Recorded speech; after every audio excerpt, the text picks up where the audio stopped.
नमस्कार, बहुत स्वागत आप सभी का। आप देख रहे हैं हकीकत क्या है। मैं हूं सौरभ शर्मा। मुस्लिम यूनिटी की सबसे नई यूनिवर्सिटी खुल गई है। आप कहेंगे कैसे, कहां, कौन है इसका प्रोफेसर, स्टूडेंट कौन है, टॉपिक क्या पढ़ाया जा रहा है, जगह क्या चुनी गई है। तो आज हम इन्हीं सवालों के जवाब आपको देंगे। टॉपिक है हिजबुल्लाह और नसरुल्लाह। प्रोफेसर हैं इसके। हिंदुस्तान के शिया और सुन्नी मुसलमानों के बड़े बड़े नेता।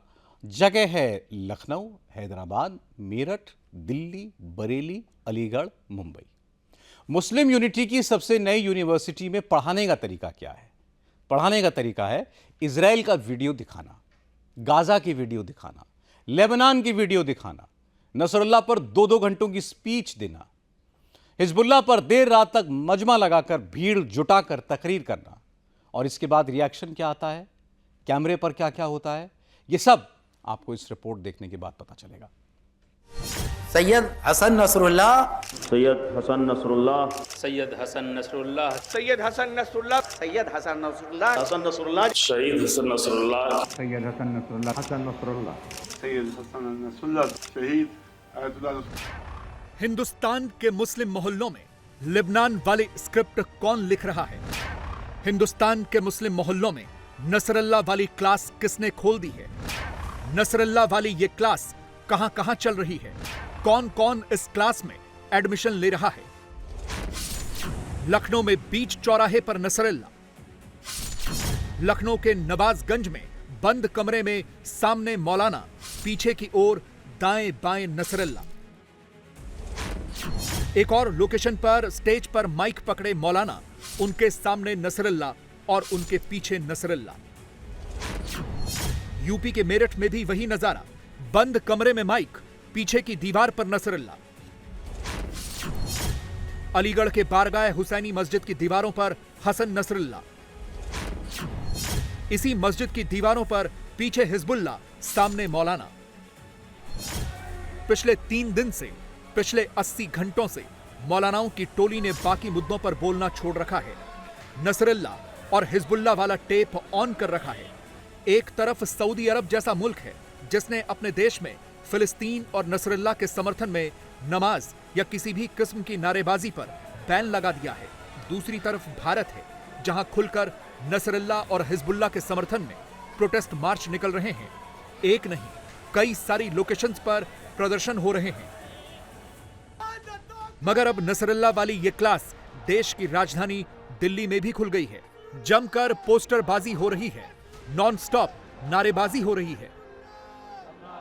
हक का सीधा रास्ता, करबला करबला, शहादतों का रास्ता, करबला करबला, इजराइल मुर्दाबाद, इजराइल मुर्दाबाद, इजराइल मुर्दाबाद, अमेरिका मुर्दाबाद, अमेरिका मुर्दाबाद, नसरुल्लाह जिंदाबाद, नसरुल्लाह जिंदाबाद, नसरुल्लाह जिंदाबाद, नसरुल्लाह जिंदाबाद।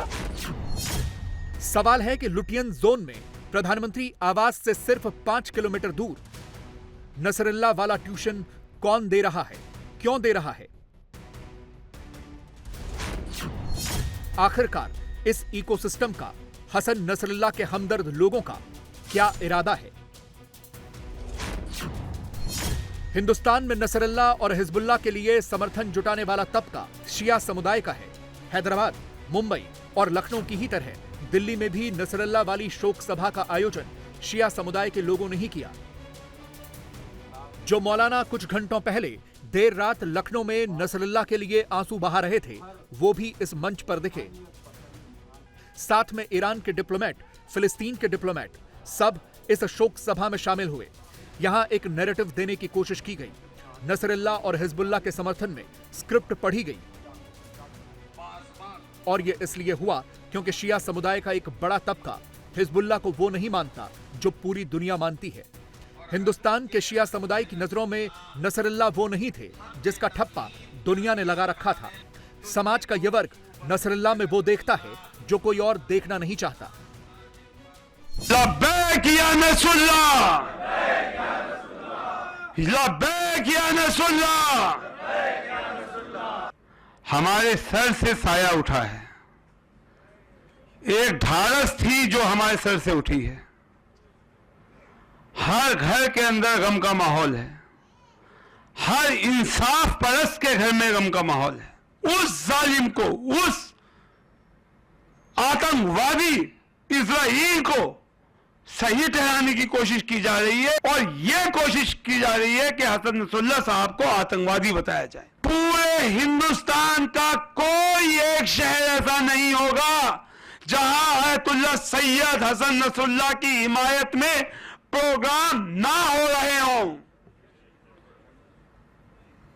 और यह हमारे मुल्क की सरकार भी जानती है कि आयतुल्लाह सैयद हसन नसरुल्लाह साहब इंसानियत की लड़ाई लड़ रहे थे। यही वजह है कि सब जगह तमाम प्रोग्राम हो रहे हैं। क्या कहीं पर किसी आतंकवादी के लिए इस तरह बच्चे गोद में लेकर मां आती हुई देखी हैं क्या? क्या कहीं इस तरह लाखों लोग सड़कों पर देखे हैं कि मातम करते हुए? लोग कह रहे हैं कि साहब ये वाकया हुआ है लेबनान में, मामला फिलिस्तीन का, गाजा का, ये यहां भारत में, यहां ये जो आपके एहतजाज हो रहे हैं, ये जो प्रोग्राम हो रहे हैं, ये जो कंडोलेंस मीटिंग्स हो रही हैं, ये क्यों हो रही हैं? तो मैं बता दूं कि इंसानियत की हिफाजत करना हम सब पे लाजिम है और हम सब हुसैनी हैं। मैं यहां पर यकीन दिलाता हूं, यहां पर हमारे फिलिस्तीन से हमारे एम्बेसडर साहब मौजूद हैं, ईरान के एम्बेसडर साहब मौजूद हैं और यहाँ तमाम लोगों की तरफ से, तमाम हमारे ब्रादरान जितने यहाँ मौजूद हैं, सबकी तरफ से यकीन दिलाता हूं कि हम हमेशा इसी तरह जालिम के खिलाफ खड़े रहेंगे और मजलूमों की हिमायत करते रहेंगे, चाहे कोई कुर्बानी देना पड़े। हम तैयार हैं, हम तैयार हैं। नसरुल्लाह की मौत के बाद शिया मुस्लिम संगठनों ने 3 दिन के शोक की घोषणा कर रखी है। हिंदुस्तान के अलग अलग हिस्सों में शोक सभाएं हो रही हैं, कहीं कैंडल मार्च निकल रहा है, कहीं इजराइल और अमेरिका के खिलाफ तो कहीं हिजबुल्लाह और नसरुल्लाह के फेवर में शोर शराबा हो रहा है। आपको मालूम है कि इस्राइल की जारहियत बहुत बढ़ गई। पहले तो गज़ा पर हमले थे, वेस्ट बैंक पर हमले थे, अब लबनान पे भी है और लबनान पे हमले पूरी ताकत के साथ, हवाई हमले। इस्राइल की जो खुसूसियत है ना, हवाई हमले। हमास के पास एयरफोर्स नहीं है, हवाई हमले का जहाज नहीं है, हिजबुल्लाह के पास नहीं है। इस्राइल हवाई हमले करके निहत्ते अवाम को मार रहा है, बमबारी हो रही है। गज़ा के अंदर खंडर बना दिया था, अब लबनान बेरूत के अंदर सारा खंडर बनाया जा रहा। अभी लबनान पे जो हमला किया, एक तो साइबर अटैक हुआ, फिर लबनान पे हवाई हमला किया। पहले ही हमले में 600 के करीब लोग मरे, 600। इसराइल तो बौले कुत्ते की तरह है, वो पिट चुका है, वो जलील हो चुका है, मनहूस और बदबख्त होकर वो सबके सामने आ चुका है। उसकी फ़ौज उसके ख़िलाफ़ है, अवाम ख़िलाफ़ है। हज़ारों की तादाद में कभी तल अबीब में मुजाहरा होता है, कभी किसी शहर में मुजाहरा होता है और नेतन्याहू को पकड़ने और जेल में डालने या उसको मारने का मुतालबा खुद वहाँ इसराइल के लोग कर रहे हैं। तो अब जाहिर है कि इससे बड़ी हज़ीमत और इससे बड़ी ज़िल्लत और रुसवाई क्या हो सकती है। तो वो 7 अक्टूबर को हार चुका था और अपनी हार का बदला वो बच्चों से ले रहा है, औरतों से और बूढ़ों से ले रहा है। और यहाँ पर भी रात को 2 बजे सोते हुए टारगेट करना दहशत गर्दाना कार्रवाई है, ये मैदान की जंग नहीं है। लिहाजा जिन्होंने ये कार्रवाई की है वो बुज़दिल भी हैं, रुसवा भी हैं, जलील और बदबख्त लोग हैं। ये सब कुछ वेल प्लान तरीके से हो रहा है। पोस्टर्स बनाकर, पोस्टर पर नसरुल्लाह की फोटो चिपकाकर इनविटेशन भेजा जाता है। फिर जैसे ही भीड़ इकट्ठा होती है तो सबको मोबालाइज करके नारेबाजी होती है, तकरीरें होती हैं। जो ऑन कैमरा होता है वो आपके सामने है, जो बंद कमरे में होता है अब आपको एक एक करके सब दिखाते हैं।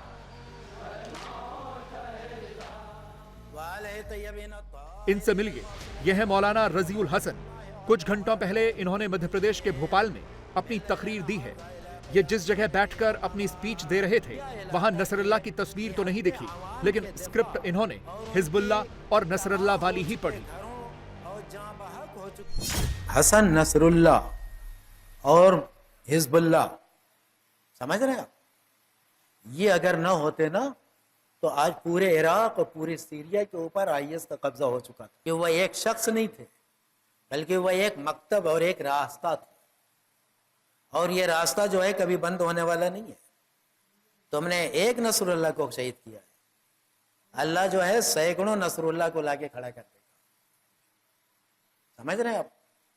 ये इसराइल को समझ लेना चाहिए। वो जश्न मना रहा है, खुश हो रहे हैं, और दुनिया वालों से कह रहा है कि मतलब आप डरने की जरूरत नहीं है। ये डर ही तो बता रहा है कि जो तुम पूरी ताकत झोंक रहे हो, ये डर ही तो है तुम्हारा। भाई 80 टन तुमने बम मारा है एक बिल्डिंग के ऊपर। 80 टन कोई मामूली है? और वो भी कौन सा बम? स्टोन क्रेशर वाला। अंग्रेजी में क्या कहते हैं जो पत्थर को फाड़ दे? हैं? Bunker buster. 80 टन। ये डर ही है, ये डर बता रहा है। ये मार रहा, जो हमला कर रहा है, ये डर है। सुन ले इसराइल, हुसैन का मानने वाला मौत से खेलता है, मौत से डरता नहीं है वो। और हसन नसरुल्लाह, अल्लाह उनके दर्जात को बुलंद से बुलंद फरमाए। बहुत बड़ा जख्म दे के गए हम लोग, ऐसा जख्मकारी दिया है मलून ने, अल्लाह उसको नेस्त नाबूद कर दे।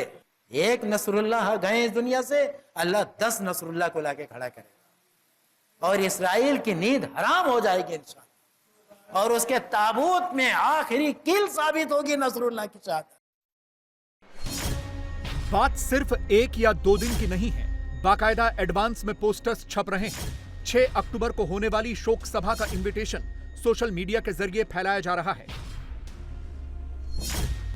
लोगों के मन में सवाल है कि आखिरकार नसरुल्लाह को लेकर हिंदुस्तान के एक तबके में इतना सॉफ्ट कॉर्नर क्यों है? हिंदुस्तान का शिया समुदाय खुलकर हिजबुल्लाह और नसरुल्लाह का समर्थन क्यों कर रहा है? इसका जवाब जानने के लिए आपको कुछ फैक्ट्स पर ध्यान देना होगा। ये फैक्ट्स आपको भारत और दुनिया दोनों की नजरों से देखने होंगे, क्योंकि जिस आधार पर भारत का शिया समुदाय हिजबुल्लाह और नसरुल्लाह को देखता है, उस आधार पर दुनिया हिजबुल्लाह को नहीं देखती।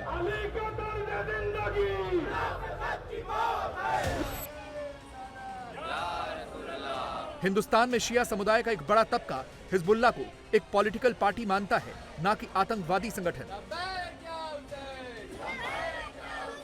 उसी तरह नसरुल्लाह के केस में भी भारत के शिया समुदाय के लिए वो मजलूमों के लिए लड़ने वाला फाइटर था, ना कि कुछ और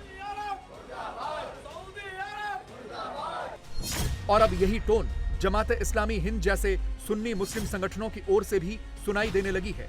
इस संगठन ने भी नसरुल्लाह की हत्या की निंदा की है,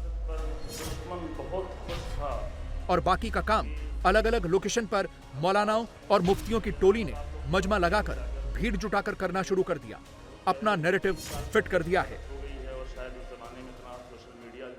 मैंने ये चीज़ महसूस करी, मैंने देखा कि हिंदुस्तान में जब किसी को कोई मार देता है, कत्ल कर देता है, तो उस पर मुकदमा होने के बजाय चंद लोग उठते हैं और उसको हीरो बना देते हैं, और वो कहते हैं कि इसने तो फला कौम के आदमी को मारा, क्या गलत किया। आज यही चीज़ जब लेबनान पे अटैक हुआ, इजरायली मीडिया पहले से तैयार बैठी थी, क्योंकि ये मेरा तज्जिया है। मैंने ये चीज़ महसूस करी है कि जब अटैक हुआ है लेबनान के ऊपर, उसके फौरन बाद ही मिठाइयाँ बंटनी शुरू हो गई, बयानात आने लग गए। किस तरह के बयानात आने लग गए कि एक शिया मारा गया है, सुन्नियों से क्या लेना देना है। तवज्जो रहे, मैं बहुत जिम्मेदारी से ये बात कह रहा हूँ कि ये जैसे ही हमला हुआ, लोगों की तवज्जो मकसद से हटाने के लिए शिया और सुन्नी का बीच बो दिया गया। ये तुम्हारा कायद गया है, ये शिया सुन्नी की बात नहीं है। जनाब मुझे एक पोस्टर दें, लाइए जरा मुझे पोस्टर दें, इधर दें, हाँ दीजिए, इधर दीजिए, मुझे इधर दीजिए, ये एक पोस्टर मुझे दीजिए, इधर दीजिए, लाइए इधर दीजिए, वो भी एक जरा मुझे दीजिए। अल-कुद्स लना के नारे लगाने से कोई अल-कुद्स लना वाला नहीं होता है। अल-कुद्स लना के नारे लगाने से कोई अल-कुद्स लना वाला नहीं होता है। कुद्स हमारा है, ये हक, और ये नारा लगाने वालों का हक उनको है जो कुद्स के लिए लड़ रहे हैं। शिया सुन्नी की बात नहीं है, शिया सुन्नी की बात नहीं है। मुझे थोड़ा वक्त और देखिए, मैं अर्ज कर रहा हूं कि ये मैं नहीं जानता इनका मजहब क्या है, मुझे इससे मतलब नहीं कि ये जनाब कौन है, मुझे इससे मतलब नहीं कि इनका मजहब क्या है, ये हाथ खोल के नमाज पढ़ते हैं कि बांध के पढ़ते हैं, मुझे इससे मतलब नहीं कि ये किस तरह से रोजा खोलते हैं, मुझे इससे मतलब नहीं। मुझे मतलब ये है कि ये जिस मकसद के लिए खड़े हैं वो मकसद अजीम है। नसरुल्लाह के फेवर में, हिजबुल्लाह के फेवर में इजराइल और अमेरिका के खिलाफ जबरदस्त माहौल बनाया जा रहा है। गली गली, मोहल्ले मोहल्ले मुसलमानों को कैसे विरोध प्रदर्शन करना है, कैमरा ऑन करके क्या क्या रिएक्शन देना है, कौन कौन सा स्लोगन बोलना है, सबको बताकर भेजा जा रहा है। और इसकी पूरी पढ़ाई लिखाई बंद कमरों में कैसे हो रही है। फिरौन के सिलसिले में एक जुमला कुरान में लिखा है कि ये आपको लखनऊ के नवाजगंज में नसरुल्लाह की फोटो लगाकर बैठे सैयद हसनैन की बातें सुनकर समझ में आ जाएगा। फिरौन की साजिशों में से एक अवाम में, पब्लिक में ज़्यादातर लोगों को नहीं मालूम है कि हसन नसरुल्लाह कौन है। ये बताने की ज़रूरत है, ये सामने लाने की ज़रूरत है। अभी भी हालात ऐसे ही हैं तकरीबन। आज तो हसन नसरुल्लाह का नाम ले लेने बाद लोग डरते थे, यानी हालात ऐसे बना दिए गए थे, हसन नसरुल्लाह का नाम ले लेना आज जुर्म है। आज बहुत से ऐसे सोशल मीडिया में आइए तो आप इस वक्त हसन नसरुल्लाह की तस्वीर नहीं दिखा सकते हैं, यानी ये भी एक जुर्म है। यानी ट्रम्प और ये बाइडन और ये नेतन्याहू जैसे दहशतगर्दों की तस्वीर दिखाइए तो इसमें कोई हरज नहीं, लेकिन हसन नसरुल्लाह जैसे मुजाहिद के और आलम इंसानियत के रहनुमा के लिए आप तस्वीर लगाइए तो ये जुर्म हो जाता है। जिस दिन हमला हुआ है, बल्कि जिस वक्त हमला हुआ उसी वक्त नेतन्याहू ने उसी दिन यूएनओ में तकरीर की। उस तकरीर में जिन लोगों ने सुना होगा, देखा होगा, उसने 2 तस्वीरें दिखाई थी। उसने 2 तस्वीरें दिखाई थी, उसके हाथ में है तस्वीर, देखिए अगर तकरीर जाइए नेट पे मौजूद है। उन 2 तस्वीरों में उसने क्या दिखाया था? नक्शा बना हुआ है, कुछ मुल्कों का नाम लिया है, कुछ मुल्कों का नाम उसने लिया है। साफ साफ कहा है कि इन लोगों से हमारा इख्तलाफ है, और उसमें अफसोस की चीज़ है कि मुसलमान मुल्कों का नाम है। जिसने उसने साफ साफ कहा कि हमारा इख्तलाफ है, उसमें सरफ़हरिस्त ईरान है, इराक़ है, हिज़्बुल्लाह है और यमन है। और इत्तेफाकन ये जितनों का नाम लिया सब अली वाले हैं। उसने साफ साफ ये कहा है। उन लोगों का नाम लिया है जो करबला वाले हैं, और फिर बाद मुल्कों का उसने नाम लिया, उसमें सरफ़हरिस्त साफ साफ, चूँकि उससे सऊदी अरब के लिए उसने कहा कि हमारे साथ हैं। बाद दीगर मुल्कों का उसने नाम, इस्लामी मुल्कों का नाम लेकर कहा कि हमारे साथ हैं, और यकीनन साथ हैं। लेकिन ये लोग जो साथ हैं, इनके हुक्मरान साथ में हैं, ये हम गलतफहमी का शिकार ना हो। आज उम्मत मुस्लिमा इसराइल के साथ नहीं है, ये उम्मत मुस्लिमा के बिके हुए हाकिम इसराइल के साथ हैं। नसरुल्लाह और हिजबुल्लाह के नाम पर देश के कोने कोने में जो पाठशालाएं अचानक खुली हैं, वो अभी तक तो प्रदर्शन तक ही सीमित हैं, पोस्टर बैनर तक ही सीमित हैं, anti America, anti Israel slogan तक ही सीमित हैं। लेकिन धीरे धीरे इसमें उन मौलानाओं की भी एंट्री होती जा रही है जो नसरुल्लाह के नाम पर मुस्लिम मोहल्लों में भाईजान को भड़काने वाले काम पर लग गए हैं। हर रोज नए नए किरदार आ रहे हैं, नया नया टेप ला रहे हैं, हर टेप में कुछ न कुछ आपत्तिजनक ही चला रहे हैं। मेरी सीम चाइना का नहीं है, अब मेरी बॉडी अमेरिका का भी नहीं है। तवज्जो चाहूं, ओए सुन लो, जब छेड़ दियो, दिल लगा दो, बोल दो तो बोल दो। तवज्जो चाहूं, मेरी सीम चाइना की नहीं है, मेरी बॉडी अमेरिका की नहीं है, मेरा नेटवर्क 3G 2G नहीं है।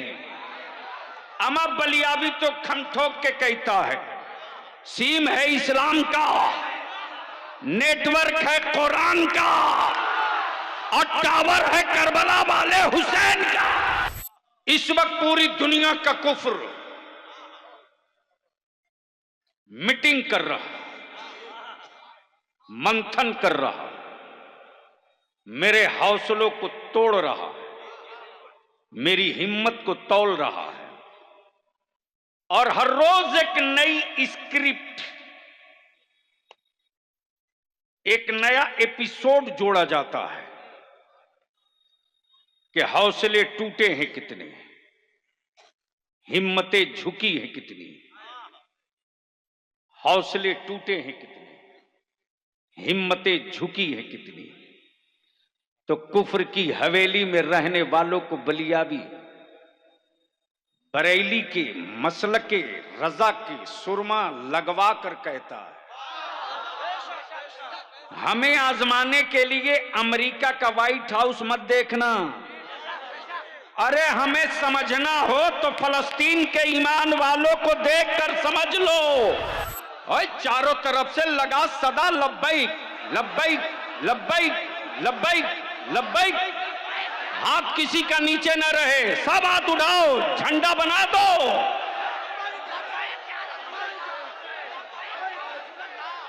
लगाओ लगाओ जोर से लब्बैक या रसूल अल्लाह, लब्बैक।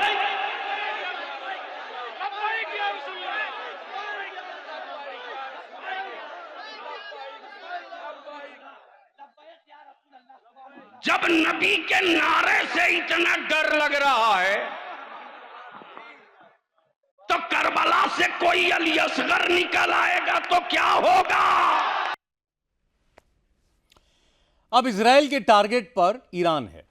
पहले इजराइल ने गाजा पट्टी में घुसकर हमास का खात्मा किया, आज लेबनान में घुसकर हिजबुल्लाह के अंत की तैयारी भी हो गई और अब इजराइल के निशाने पर सीधा ईरान है।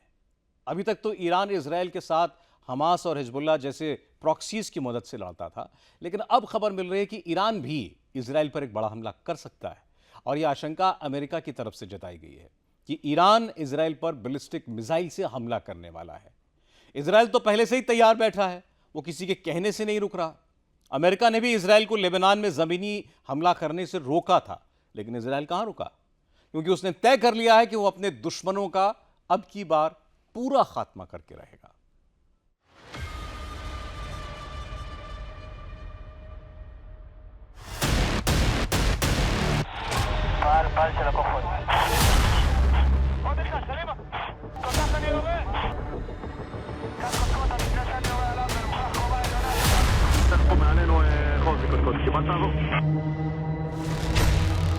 इजराइल ने करीब साल भर तक गाजा पट्टी में युद्ध लड़ा और हमास अब करीब करीब खात्मे की कगार पर है और अब इजराइल हिजबुल्लाह का अंत करने के लिए लेबनान में दाखिल हो चुका है। ये तस्वीरें इजराइल की मिलिट्री की तरफ से ही जारी की गई हैं। आज अर्ली मॉर्निंग मुंह अंधेरे में ही इजराइल ने लेबनान पर जमीनी चढ़ाई शुरू कर दी और यह जिम्मेदारी दी गई है इजराइल की सबसे एलीट फोर्स 98th डिवीजन को, जो इजराइल की बेहतरीन पैराट्रूपर और कमांडो यूनिट है। गाजा पट्टी में हमास के खिलाफ युद्ध में यही 98th डिवीजन शामिल हुई थी। इनके साथ 7वीं आर्मर्ड ब्रिगेड के जवानों को भी लगाया गया है। रात में जब इजराइल की ये एलीट फोर्स ग्राउंड अटैक के लिए तैयार हो रही थी, ये तस्वीरें तब की हैं। इजरायली फौजी अत्याधुनिक हथियारों और गियर्स के साथ लेबनान के अंदर दाखिल हुए हैं। रात के अंधेरे में इजरायली फौजियों को कमांडर ने ब्रीफिंग दी और फिर उन्होंने लेबनान पर ग्राउंड अटैक शुरू कर दिया। एक साल तक गाजा पट्टी में हमास के खिलाफ युद्ध लड़ने के बाद इजराइल ने अब लेबनान में युद्ध का नया फ्रंट खोल दिया है। इजराइल और हिजबुल्लाह आखिरी बार जमीनी लड़ाई में 2006 में आमने सामने आए थे। मिडिल ईस्ट का ही मीडिया बता रहा है कि इजराइल पिछले लंबे वक्त से इस ग्राउंड ऑपरेशन की तैयारी कर रहा था। लेबनान के ग्राउंड अटैक में इजराइल के 41,000 सैनिक शामिल हैं। उनके पास 324 एडवांस टैंक हैं और 72 आर्टिलरी तोपें हैं। इसके अलावा दर्जनों एयरफोर्स के जेट्स और सर्विलांस ड्रोन्स मदद के लिए तैयार हैं। The Israel Defense Forces is conducting limited and targeted raids along Israel's northern border against the threat Hezbollah poses to civilians in northern Israel. These localized ground raids will target Hezbollah strongholds that threaten Israeli towns, kibbutzim, and communities along our border. Hezbollah turned Lebanese villages next to Israeli villages into military bases, all ready for an attack on Israel. Hezbollah had prepared to use those villages as staging grounds for an October 7th style invasion into Israeli homes.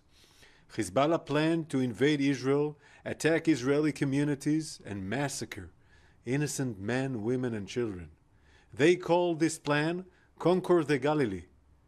For decades, UN Security Council resolutions have called on Lebanon to make sure that its territory is free of non-governmental armed groups.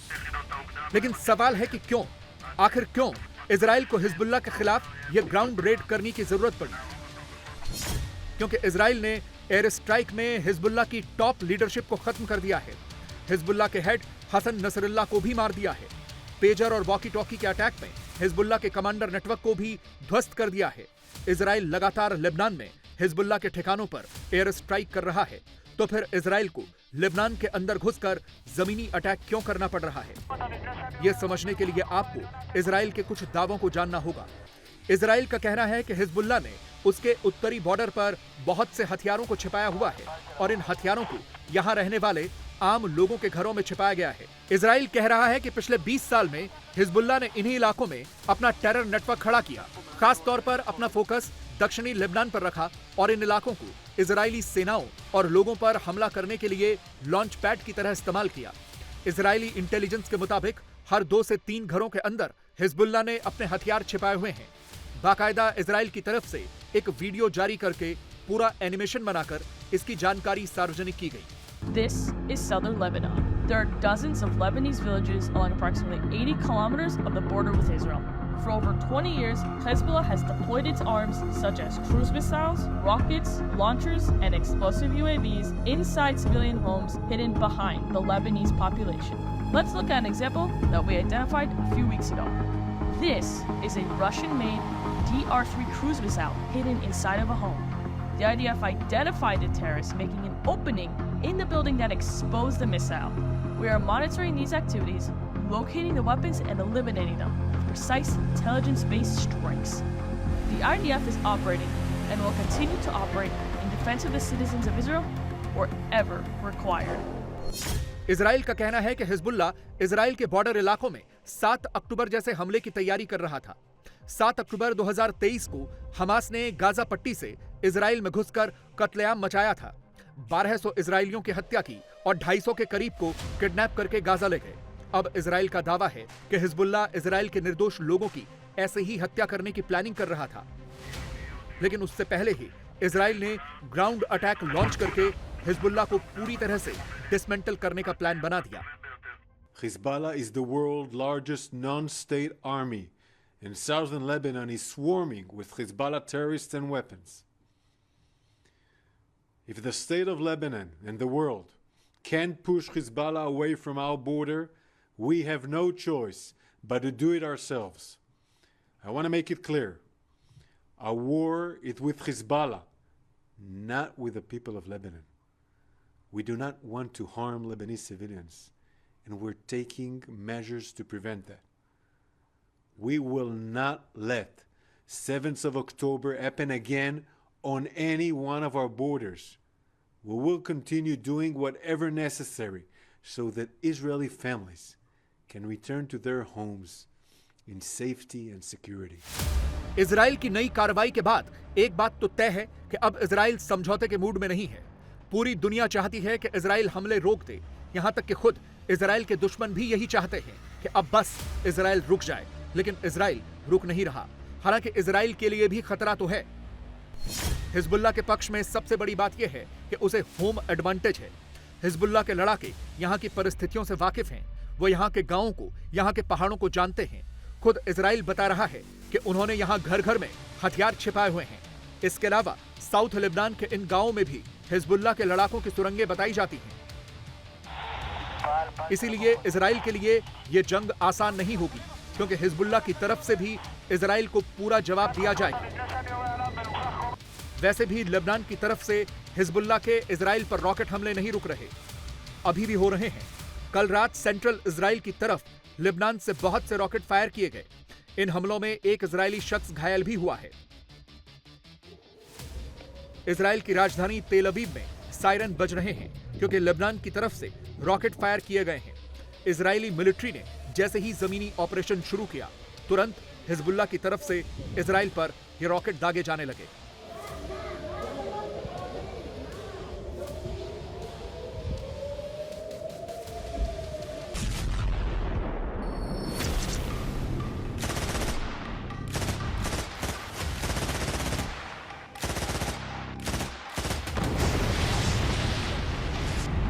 Hezbollah के इसी खतरे को देखते हुए Israeli सेना को south Lebanon में ground attack करना पड़ा, क्योंकि जब तक हिजबुल्लाह की एक एक रॉकेट लॉन्चिंग फैसिलिटी तबाह नहीं होगी, इजराइल पर खतरा बना रहेगा। इसीलिए इजराइल ने पूरी फोर्स के साथ लेबनान पर अटैक किया है। अभी इजरायली आर्मी की तरफ से यह नहीं कहा गया है कि यह ग्राउंड ऑपरेशन कितना लंबा चलेगा, कब तक चलेगा। बस इजराइल कह रहा है कि उसके नॉर्दर्न बॉर्डर पर जो हिजबुल्लाह का खतरा मंडरा रहा है, उसे खत्म करना है। ऐसा नहीं है कि इजराइल ने ग्राउंड ऑपरेशन शुरू किए तो एयर स्ट्राइक्स रोक दी, वो भी जारी हैं। इजराइल लगातार बेरूत को निशाना बना रहा है, हिजबुल्लाह के लड़ाकों पर लगातार बम बरसा रहा है। ये लेबनान की राजधानी बेरूत की आज सुबह की तस्वीरें हैं। पूरा आसमान धुएं से भरा है। इजराइल ने रात भर यहां बम बरसाए हैं। इजराइल को जहां भी हिजबुल्लाह के किसी ठिकाने या उसके हथियारों की जानकारी मिल रही है, वो एयर स्ट्राइक करके उन्हें बर्बाद कर दे रहा है। जैसा कि बताया जा रहा है कि हिजबुल्लाह ने बेरूत इंटरनेशनल एयरपोर्ट से सिर्फ 1.5 किलोमीटर की दूरी पर एक मिसाइल लॉन्चर स्टोरेज फैसिलिटी बनाई हुई थी, जिसके बाद आईडीएफ ने इस मिसाइल डिपो को एयर स्ट्राइक करके नष्ट कर दिया। इजराइल पूरे मिडिल ईस्ट को बड़ा संदेश दे रहा है। वो साफ साफ बता रहा है कि अब वो रुकेगा नहीं, चाहे कुछ भी हो जाए। For a year now, since October 7th, we have faced Iran on 7 different fronts. So whether it's defense or offense, there is nowhere that Israel will not reach in defense of this country. There is nowhere that Israel will not reach in defense of this country. Until when? For as long as we are attacked. Israel is in essence a peaceful nation. We will always put our first hand out in peace to our neighbors and to the region. But Israel will not stop until our war goals have been achieved. पूरे Beirut पर Israel ने इतने बम मारे हैं कि Beirut का हुलिया ही बिगाड़ दिया। पहली नजर में यह आपको गाजा पट्टी लग सकती है, लेकिन ये बेरूत की सड़कें हैं जहां हर तरफ बर्बादी और तबाही का मंजर है। इजराइल ने इतने बम मारे हैं कि सारी सड़कें पूरी तरह से बर्बाद हो गईं। कल रात भी इजराइल ने एयर स्ट्राइक की, जिसके बाद ये बिल्डिंगें तबाह हो गईं। हिजबुल्लाह और इजराइल के बीच सीधी जंग छिड़ने से लेबनान में भगदड़ मची हुई है। तबाही से बचने के लिए अब लेबनान से लाखों लोग पड़ोसी देश सीरिया भाग रहे हैं।